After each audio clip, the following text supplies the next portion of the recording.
Just when you look at how far you've come in your career, where you've been, where you are now, uh, would you say that is this something that you you predicted, something that you wanted in your career? Yeah, I think at the end of the day, obviously, always had the ambition to come and play at home. Having started my junior career in Cape Town and playing my junior football here. But when I moved at the age of 15 from Ajax, obviously it was just a decision to, uh, I say, like to become a man. Um, test myself out of my comfort zone, and I think things worked out for me. But to answer your question directly, I definitely think I always had the ambition to come home and try and play in the latter years of my career, for my hometown or one of the hometown teams and be closer to my family. Mm. And along the way, I mean, Bloem Celtics, Kaizer Chiefs, Maritzburg United, AmaZulu, I can count FC Cape Town as well in there. Um, you accomplished the goals that you set yourself, you say. Yeah, I think there's a lot that I could have achieved more. Obviously, there's never enough. Even the guys who have won multiple titles will tell you they want to win more. But I think with how far I've come and how I've managed to progress in my life and my football, I obviously think that I would say that I'm happy with what I've achieved. I still feel like I am in my better years at the moment. Even though I haven't played much in the last few games, I do think that I'm still, I don't know, they say midfielders age a bit different in terms of their peak. So I think I've reached a different level of maturity now in my game. Um, and unfortunately, we're in a situation now where we just need points. But I also feel that I'm in the right place. Um, around the right people and also at home with my family. So when you put all those factors together, I shouldn't have a reason to not be happy. Mm. And you speak about needing points, obviously. When you look at how Cape Town Spurs just started their season, I mean, 7 consecutive losses, how was that for you? I mean, as an experienced player and as players overall. I think we've got vastly a young squad of players who've played, I mean, quite a bit of games in the NFT.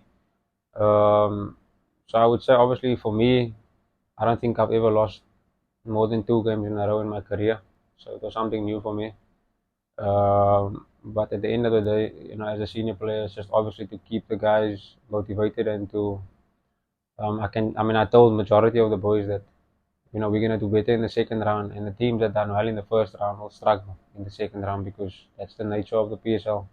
The second round is tougher, and I think with us it worked in a reverse way that we kind of got that difficulty. I'm not gonna say just bad luck because under Coach Shaw, there's lots of games where we should have won, where we've taken the lead, and it looks like we can win, and then in this league, in 7-8 minutes, you can concede 2-3 goals.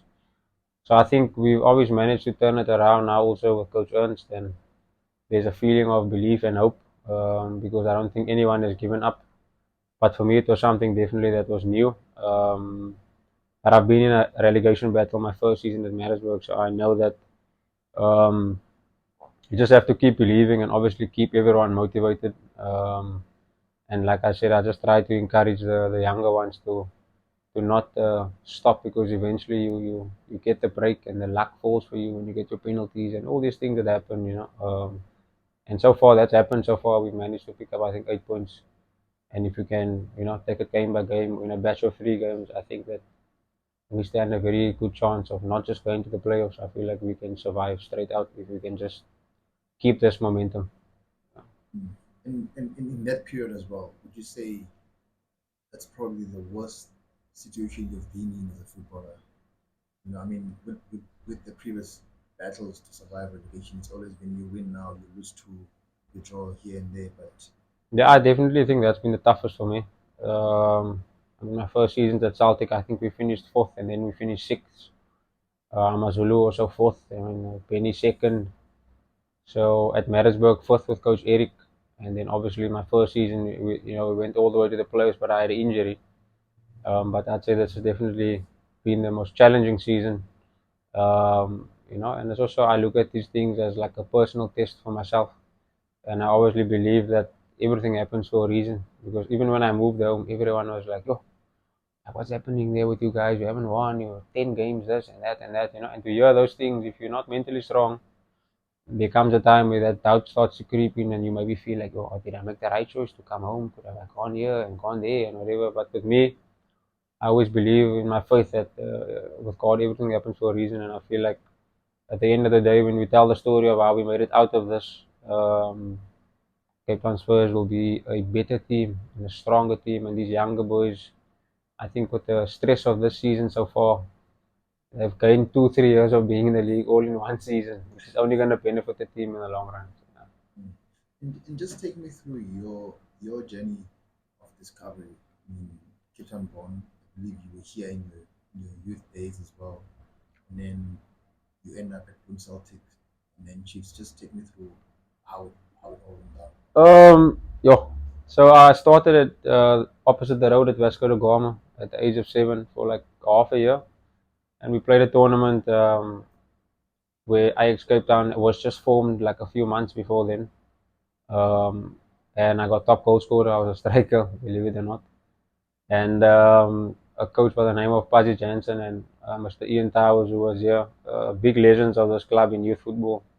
They brought me across and said to me, "Hey, come train at Ajax. We started this academy, they merged 7 stars in Cape Town Spurs. It's a touch thing." And at that time, I'll be honest, I was oblivious to professional football. I just played in the street and said to my mother, "I want to go play football." It took me to Vasco. 6 months later, I signed for Ajax in the development. I stayed here from the age of 8 until the age of 15. Um, they basically raised me in my football. And then I made a decision to move to Joburg, where I joined Sundowns for a year. Um, and at the time, I was 16 years old, and I was in the reserve team, and there was a situation where I needed to leave school. And my mother said, "I go on, you're coming home," you know. I then left Sundowns and came home for about 2 months. I started training with the Old Mutual Academy, and that's when Supersport knocked and said, because they knew me from my time at Sundowns and all the youth tournaments, they said, "Come to Supersport." I then joined Supersport, signed the first team contract, and I was loaned to FC Cape Town for 2 seasons, where I managed to play quite a bit of football. I think I played almost every game in those 2 seasons, and from there I signed for Celtic. But in between the FC Cape Town, I went to Winners Park for 6 months with myself and Tata Mukeke, and then we ended up going back to Supersport and then on loan to FC Cape Town. And then yeah, I went to Celtic. From Celtic, I went to Chiefs, Maritzburg, and then AmaZulu, and now I find myself back at home.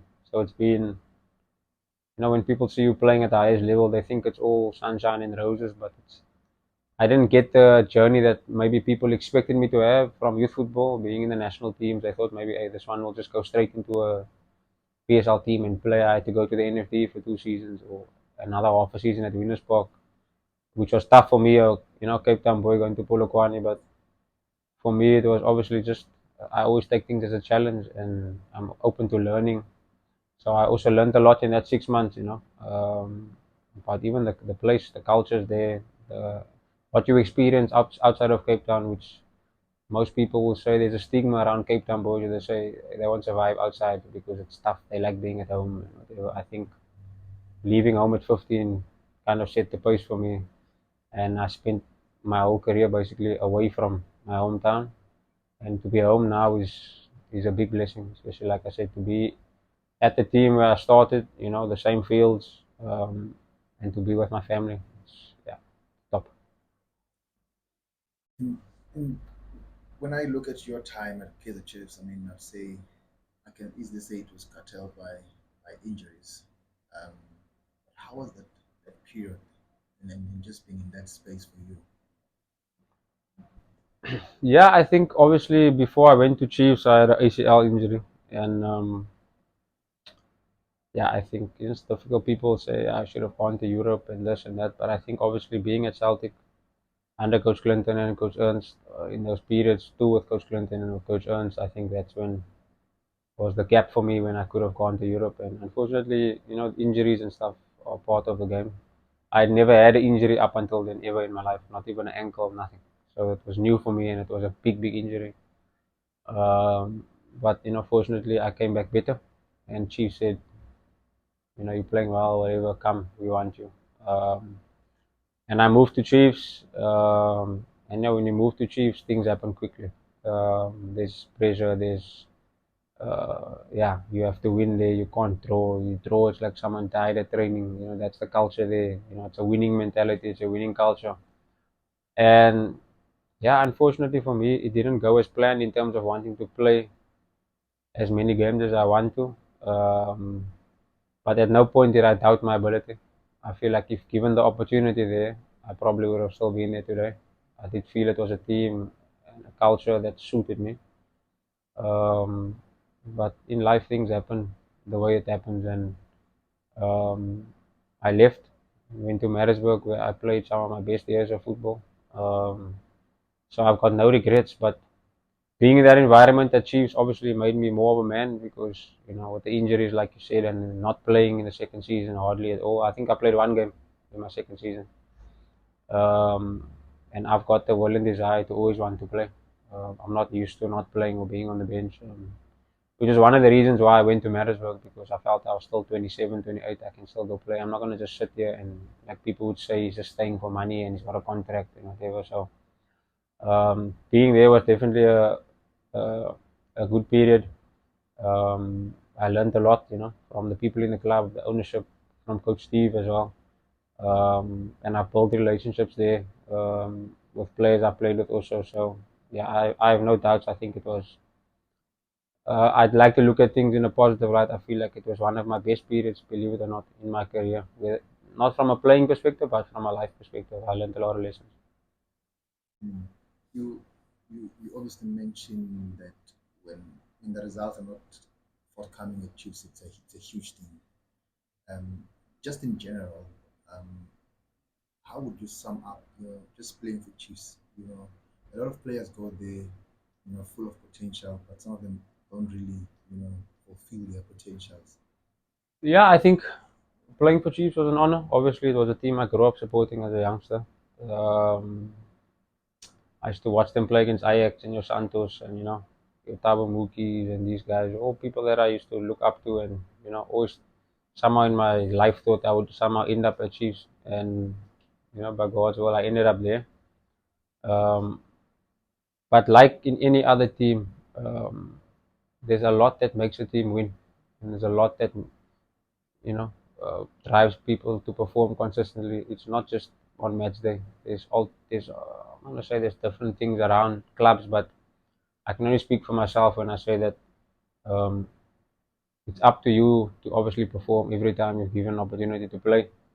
Um, but obviously, Chiefs being the big brand it is, there will always be talk around why they're not performing or why they're not winning or when they're going to turn the tide. And that's not really a question I can answer because I have not been there for years. But as a Chiefs supporter, I obviously watch from the outside, and my hope is obviously always that they can do well, and turn the tide and start to win again. Because I think it's also a club that when they do win and they start winning, yeah, then it's difficult to knock them off that pedestal. Once they, I think maybe God is waiting for them to win one, and if they can win something, I think they will be able to then get that confidence because I think they've got a vastly young squad at the moment, but young, experienced players, and um, obviously with Sundowns, who for me is just a few levels above every other team. No disrespect to all the other teams. It's obviously it's difficult for them at the moment to catch up to what Sundowns are doing. But I think yeah, they've got good players, and you said some players people say maybe they don't perform, but being at that team is a lot of pressure and it brings a lot of responsibility. Um, but if I look at their team and I look at how they play, when you look at the derby over the weekend, very close derby. One of the more entertaining ones. There was more goals. Derbies are normally 1-1 or 2-1. Or I think there's a lot to look forward to at that club with the good players that they have and the good youngsters that are coming through the academy also. In your time at AmaZulu, um, how was it like, being being in KZN, being in Devon, that side of KZN, and being coached by Coach Benny?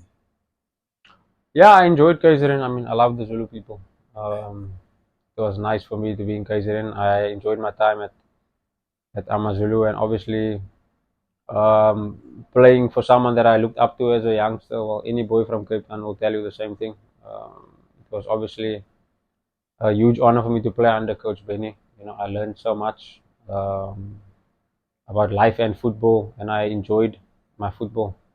I think he used me to my strengths. You know, the team played a style of football that was suitable for me. Um, I can't recall a time when I was not enjoying my football there. From the training sessions to the team environment to match days, etc. It was a very happy time in my career, definitely. And then when it came to your exit, obviously it was a lot that was reported on that. But if you are in in a space to divulge, what would you say really went down? Yeah, I think I spoke a while ago to somebody that asked me the same thing. I think that was the only disappointing time where they brought in a coach who I don't feel like he was honest. You know, and at the time it was not my place to talk because I'm respectful. He's a coach, and I was at a club where I respect everyone at that club. I mean, the ownership group, the Zungu family are wonderful people. Everyone in that club, you know. But obviously, when we started last season, my first 6 months under Coach Trutte, I think I was playing some of my best football.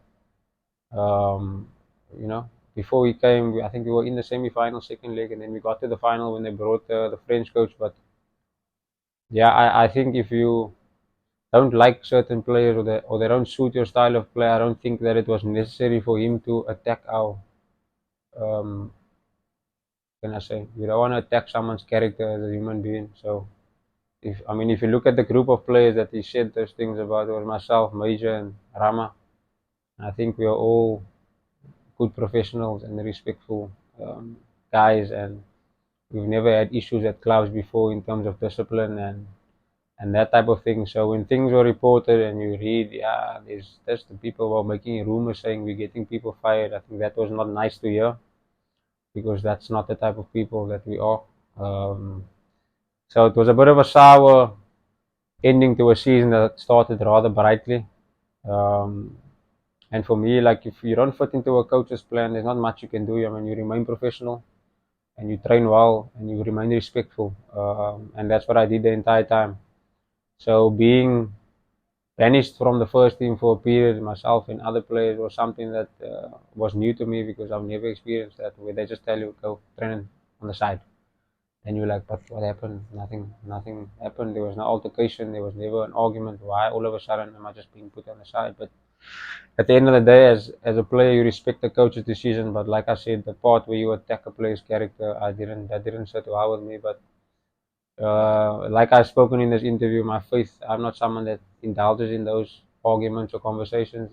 God has a plan, and I just thought, you know what, remain respectful, don't talk in the media. You know what's happening, but just remain professional and move on and do what you've always done. And that's all I did. Yeah. So I managed to go back after he had left, which I think was a sign for everyone to see that we all were called back to the team the moment the coach left. So that shows you that we did not have an issue with the club as a whole, the ownership, and the other people. It was obviously just an issue that the coach at the time had with us.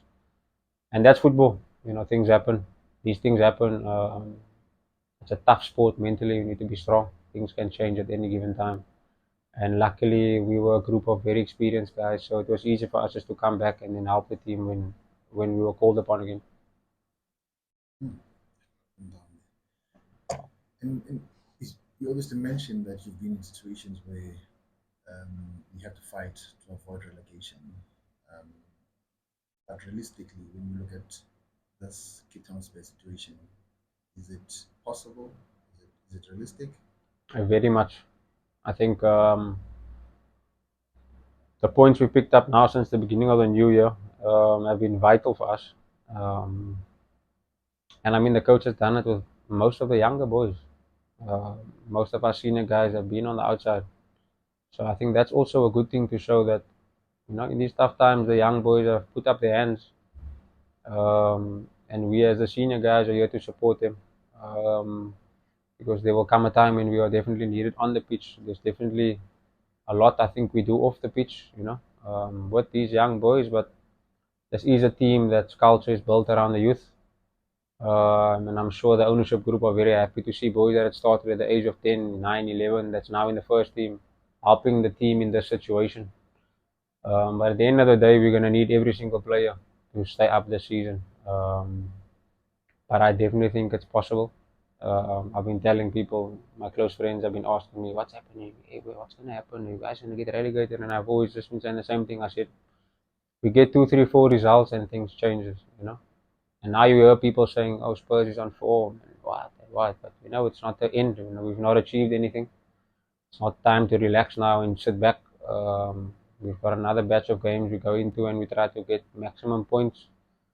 And fortunately for us, there's teams above us who have a 9 point gap or whatever, but they've not been winning. Which gives us hope. But at the end of the day, we look at ourselves and we just focus on the games that we have in front of us, and as long as we get our results, we can't control really what happens with other teams. But I definitely think that we can get ourselves out of this 100%.